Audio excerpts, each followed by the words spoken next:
Magandang araw po sa inyong lahat. No?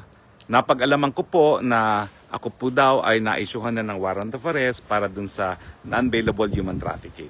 Well, yan po talaga ang proseso, no? Na matapos na magkaroon ng resolution ay mag-i-issue ng warrant of arrest ang hukuman para magkaroon siya ng jurisdiction para litisin ang kaso. Ganun pa man, meron po ako mga remedyo na gagawin ko naman po. No? Nandyan po yung motion for reconsideration na alam kong wala ng pag-asa dahil lang pong DOJ ay talagang political.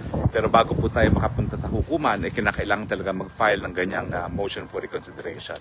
So, gagawin po rin po natin yan at bukod pa po dyan ay meron ding remedyo dun sa hukuman mismo. No? Bagamat na bago na po yung rules at wala na po yung tinatawag na determination of probable cause, meron pa rin pong karapatan ng isang akusado na humiling sa RTC na pagdidismiss ng kaso dahil nga po sa grave abuse of discretion na tinatawag.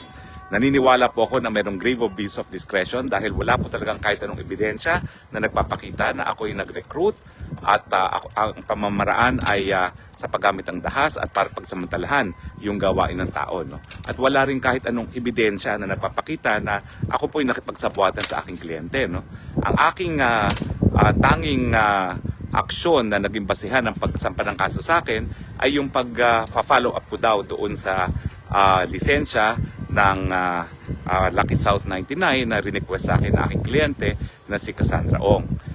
Naniniwala po ako na delikado itong ganitong desisyon dahil wala na pong abogado na talagang magsisiguro na kanilang mga kliyente ay sang-ayon lahat ng ginagawa nila sa batas. No?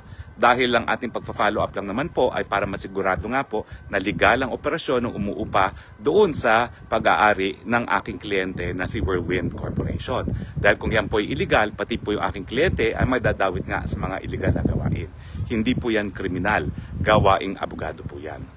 So naniniwala po ako na itong kasong ito talaga ay paggigipit sa akin dahil sa aking political na paninindigan, dahil sa aking walang tinag na pagsusuporta sa mga Duterte at naniniwala po ako na ito'y dahilan para magpalakas pa dito sa aking aplikasyon sa asylum dito po sa bansang Netherlands. So ako po'y uulitin ko, gagawin ko po ang lahat ng remedyo sang-ayon po sa ating batas para mapawalang bisa itong impormasyon labang sa akin for qualified trafficking at inuulit ko po wala po akong kahit sinong recruit at wala pong kahit anong ebidensyong sabuatan at ang tanging dinidiin nila laban sa akin ay yung pagiging abogado ko, pagpa-follow up, pagsisiguro ng operasyon ng umuupa sa kumpanyang aking kliyente ay legal. Sa akin po, hindi po yan kasalanan. Yan po yung obligasyong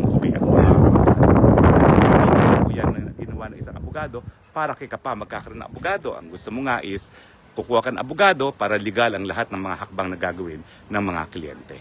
So wag po kayong mag-alala.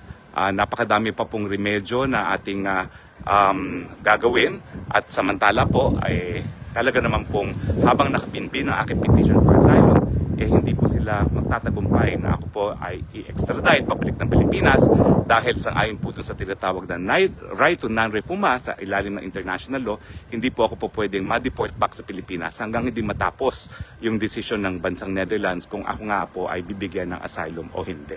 At naniniwala po ako na ang pagsampa ng non-bailable case sa dahilan na ako daw po ay nag-follow up ng isang lisensya sa isang pogo na dati-rate ay legal ay hindi po dahilan para magkaroon ng isang non-bailable charge.